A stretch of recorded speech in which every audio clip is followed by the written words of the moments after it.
자, 트렌드 클래스 주제 함께 보시죠. 간놈, 못 간놈, 순환매 속에 갈놈 될 섹터는 네, 간놈, 못 간놈은 이제 중요하지 않습니다. 그렇죠? 아니, 놈놈거리니까 자꾸 그러네요. 네. 자, 그러면 이제 갈놈 이라는 건데 중요한데 그럼 이제 갈님이라고 네. 부를게요. 그러니까 잘 딱 대기하고 우리가 이제 갈님을 좀 준비를 하고 있도록 하죠. 어떤 걸까요? 아, 네. 앞서 말씀드린 것처럼 이제 지금 시점에서 지금 되게 재밌는 게 코로나는 아까 앵커님이 오프닝 때 말씀한 것처럼 지금 되게 많이 확산이 되고 있거든요.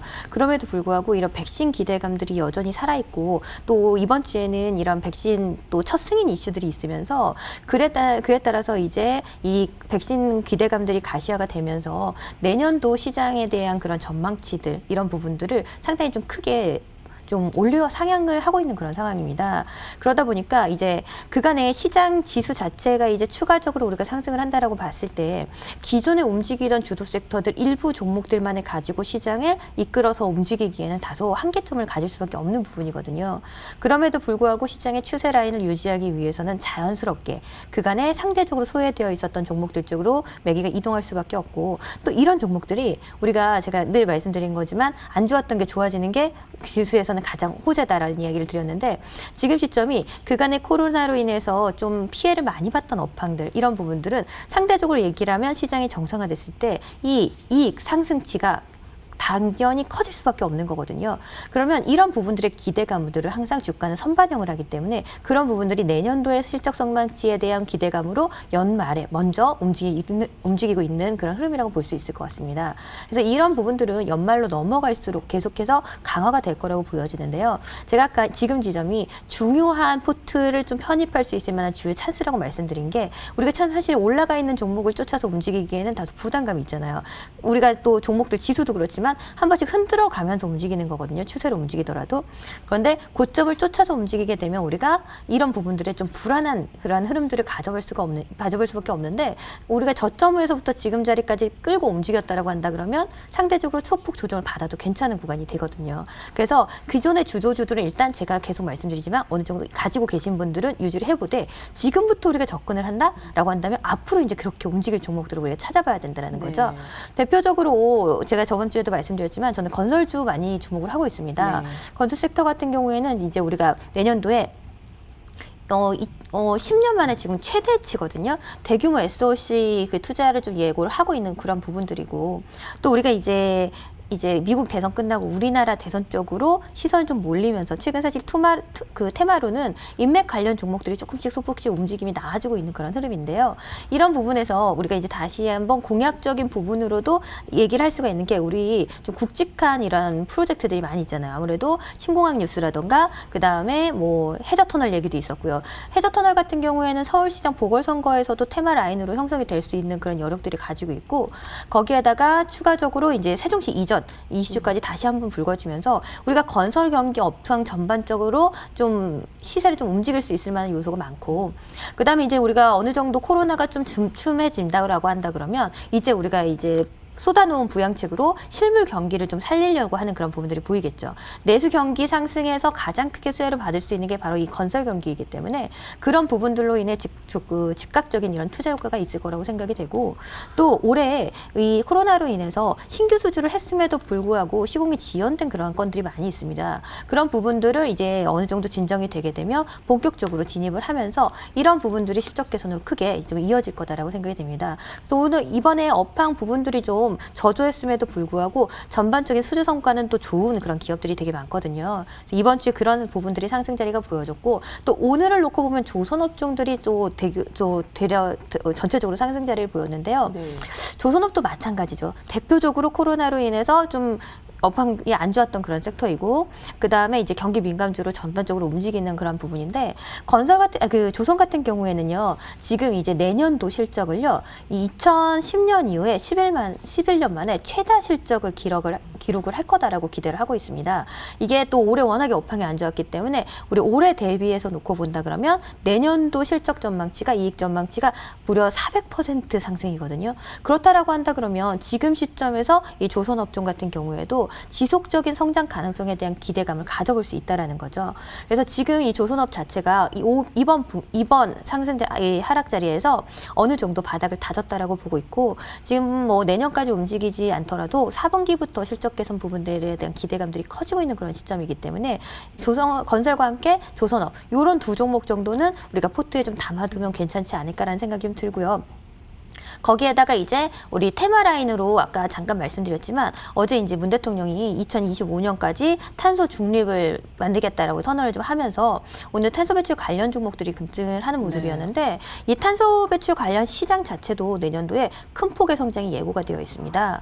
그리고 우리 그린 뉴딜 발표가 나오면서 관련 종목들이 한 번씩 움직였다가 쉬어가는 흐름들을 보여주고 있는데 사실 정부의 정책 방향이라는 것 자체는 우리가 진짜 일회성이 아니거든요. 5년, 10년 그리고 또 글로벌 전반에서 우리가 친환경 정책들을 계속해서 각국에서 쏟아내고 있는 그런 흐름이기 때문에 이러한 관련 종목들 움직임들은 저는 내년에서도 우리가 또 강세를 보여줄 수 있는 구간이라고 생각이 돼요. 그래서 크게 두 개로 우리가 실적 개선이 기대가 되는 이러한 저평가 가치주 그리고 하나 더는 우리가 정책적인 뒷받침이 기대가 될 수 있을 만한 우리가 본격 성장 섹터 이런 이 두 가지 섹터를 좀 우리가 골고루 포트에 좀 편입을 시킬 필요가 있다라고 생각이 되고요.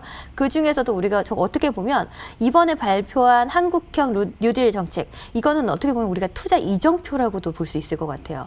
그런 부분들이 우리가 이벤트성으로 움직이고 지금 최근에 충분히 쉬고 있거든요. 다시 한번 돌아보면서 내년도 본격 시장 확장을 좀 기대할 수 있을 만한 섹터는 조금 모아갈 수 있는 그런 전략으로 볼 수 있을 것 같습니다. 그래서 5G나 뭐 자율주행 이렇게 이제 막 스타트를 끄는 그런 업종들 같은 경우에는 지금 좀 쉬어가고 있는 지점이 좀 보이거든요. 그런 구간에서는 오히려 제 관심을 좀 가져보면 좋지 않을까 싶습니다. 뭐 자율주행이나 5G도 말씀해 주셨지만 일단 근본은 내년 실적이 개선 기대감을 가지고 있는 이 저평가 가치주들. 그게 지난주부터 건설주 얘기를 해서 저희 수익 나고 있고요. 또 조선. 거기다 더하기. 이 정책과 관련한 이벤트를 가진 본격 성장 섹터 봐야 된다라는 건데 그게 오늘은 탄소 배출, 이 큰 폭의 네네. 성장이 기대되는 또 그쪽으로도 주목이 되기도 했네요. 네, 정리가 한 번에 확 되고 있습니다, 여러분. 간놈, 못 간 놈, 순환매 속에 갈놈, 가실놈, 가실님, 네, 살펴봅니다. 네, 박진석 전문가님. 예, 뭐 지금 저희가 아까 말씀하신 대로 지금 시장에서 사실은 저희가 개인 투자분들이 좀 자세히 좀 시장을 보셔야 될 것 같아요. 오늘 이번 주 들어서 개인 투자분들이 뭐 대형주, 우량, 기존의 주도주들, 또 중소형주들 다 사실은 좀 매수를 많이 하셨습니다. 거래소도 마찬가지고요. 근데 지금은 수익률 게임에 있어서 수급의 주체가 기관이기 때문에 그들의 리그에 저희가 참여를 하실 필요가 있어 보이고요. 제가 볼 때는 당분간은 좀 중소형주가 수익률 게임에 있어서는 좀 좋은 수익률을 낼 수가 있기 때문에 아무래도 지금은 12월 달 들어서는 또 어제 시장은 언제든 수급 주체가 누구인지를 파악을 하시고 그거에 맞는 좀 투자 전략을 세우실 필요가 있어 보이는데요. 지금 올 10월 얼마 이제 남지 않았지만 아마 건설주들, 특히 건설업종을 제가 좀 말씀드리려고 하는데요. 사실 코로나 백신 보급에 따라서 저희가 경기 회복 기대감이 있죠. 근데 그동안 보면 반도체, 조선 이런 어떻게 보면 경기 민감주들 다 움직였습니다. 근데 건설주만 소외가 됐었거든요. 그러다가 최근 연고점 갱신 흐름이 이어지고 있습니다. 특히 이번 주 놓고 보면 놀라운데 한 주 동안 지수가 저희가 건설업 지수죠. 8.6% 오르면서 전기전자, 화학을 압도를 했습니다. 그리고 또 건설업체 사실 주목을 받기 시작한 거는 저희가 주무장 간의 교체죠. 말 그대로 그때부터 시작이 됐는데 또 규제 완화에 대한 기대감, 그 이유, 교체 그 이유만으로 건설업종의 호재로 받아들여지면서 어떻게 보면 그 랠리가 시작이 됐습니다. 근데 사실 정책에 대한 기대감이 있는데요. 새로운 어떤 저희가 새로운 주무장관이 시장 친화주의자는 아니지만 저희가 공급 확대에 부정적이지 않고 또 과거에서 말 그대로 새로운 정책을 펼 수가 있다. 이런 기대감이 좀 큰 것 같습니다.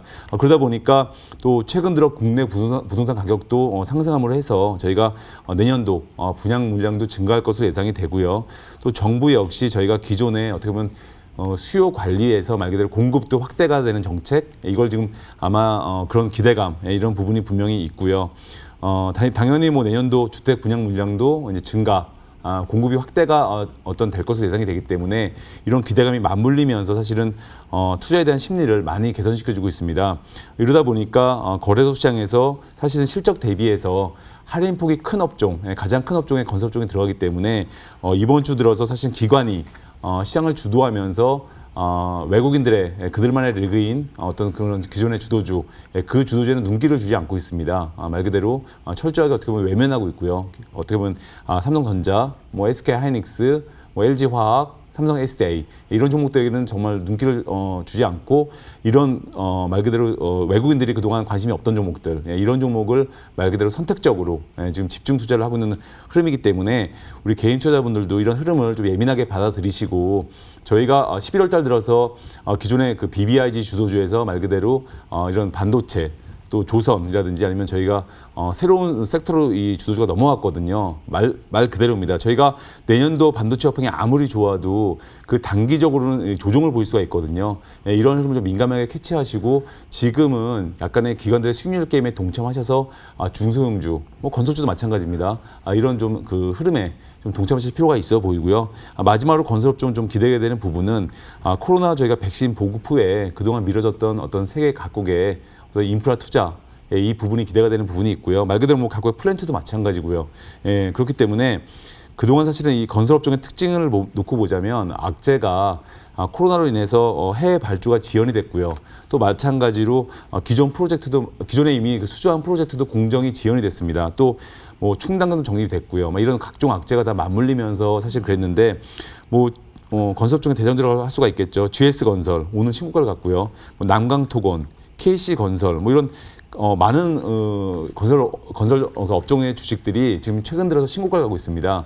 이런 흐름 때문에 말 그대로 기존의 어떤 악재들이 이제는 오히려 호재로 바뀌게 되면서 내년도까지도 좀 저희가 건설업종은 좀 주목을 또 할 만한 업종으로 좀 보여지기 때문에 뭐 시장에서 새롭게 좀 관심을 가지셔도 좀 좋을 것 같습니다. 네, 이렇게 두 전문가들의 얘기를 듣고 또 두 분의 토론을 함께 벌이면서 두 분이 중복되는 교집합의 이야기들이 있을 겁니다. 그런 게 더 눈에 뜨기 마련이고요. 그러면 여러분 아마 이 질문 하실 거예요. 연말에 이 섹터만은 절대 바구니에 담지 말라라는 게 혹시 있을까요? 지금 시장의 추세가 좋기 때문에 막 이제 진짜 이거는 절대 안 된다라기보다도 이제 제가 말씀드린 것처럼 지금 시장에서 내년도 실적 개선이 좀 기대가 되는 쪽으로 이런 수급들이 유입이 되고 있다라는 거죠. 그럼 반대로 내년도 실적에 대한 부분들이 좀 약화될 수 있는 부분들은 우리가 조금 신규 포트를 취입하는데 좀 조심할 필요가 있을 거라고 생각이 되는데요. 아까 말씀드린 것처럼 이번에 올해 코로나로 인해서 조선이나 건설 같은 경우에는 실적이 약화됐다면 반대로 올해 큰 폭의 실적 개선이 돼가지고 정말 역대적인 이런 실적을 낸 그런 기업 그 업종들이 있습니다. 뭐 이제 진단키트주는 당연한 거고요. 이런 종목들은 당연히 지금부터는 내년에 이제 코로나 백신이 나오면 점차적으로 이제 소외가 될 수밖에 없는 거고 거기에다가 이제 우리 올해 동학 개미 운동이라고 해가지고 개인 투자자들이 대거 진입을 하면서 증권주들이 그렇게 사상 최대 폭의 실적을 냈습니다.